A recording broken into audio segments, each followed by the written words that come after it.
পশ্চিমবঙ্গের কলকাতায় চিকিৎসক ধর্ষণ ও হত্যার ঘটনায় টানা ১১ দিনের মতো বিক্ষোভ ও প্রতিবাদ চলছে ভারতে। স্বাস্থ্যকর্মীদের নিরাপত্তায় আলাদা আইন চেয়ে প্রধানমন্ত্রী নরেন্দ্র মোদীকে চিঠি দিয়েছেন পদ্ম পুরস্কারপ্রাপ্ত ৭০ জনের বেশি চিকিৎসক।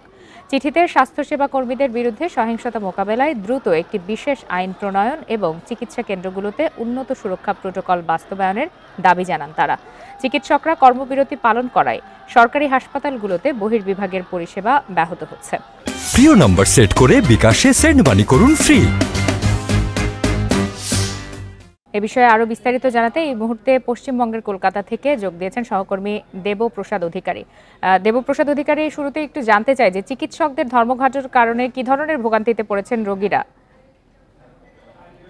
দেখুন, চিকিৎসকের যে ধর্মঘট চলছে সে নিয়ে ভোগান্তি চলছে, কারণ হচ্ছে বেশ কিছু দিন অর্থাৎ ৯ তারিখে এই ঘটনার পরে লাগাতার আন্দোলন চলছে পশ্চিমবাংলার চিকিৎসকদের, যারা চিকিৎসক এবং পড়ুয়া চিকিৎসক যারা এই মুহূর্তে পড়াশোনা করছেন, এরকম চিকিৎসকরা কিন্তু আন্দোলনে রয়েছেন।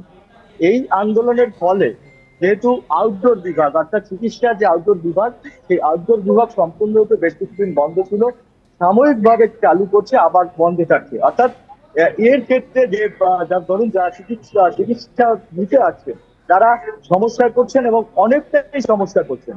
এই আন্দোলনটা কিন্তু এখনো পর্যন্ত চলছে। এই আন্দোলনের প্রেক্ষাপট যদি আমি বলি, কারণ এই পড়ুয়া ছাত্রীর মৃত্যুর পরে একের পর এক যেভাবে পড়ুয়া ছাত্র এবং ছাত্রীরা বিক্ষোভ আন্দোলন করছিলেন, সেই আন্দোলনের পরিপ্রেক্ষিতে কিন্তু কলকাতা হাইকোর্ট, আমি যদি দেখি, কলকাতা হাইকোর্ট নির্দেশ দিয়েছিলেন যে এই মামলার তদন্তভার গ্রহণ করবে সিবিআই।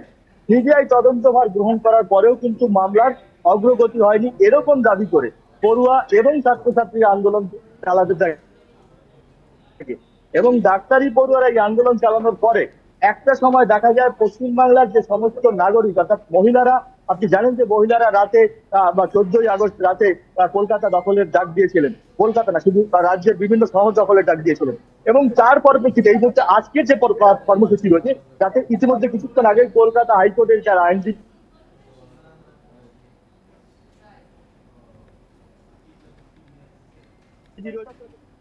সহকর্মী দেবপ্রসাদ অধিকারী জানাচ্ছিলেন কলকাতা থেকে।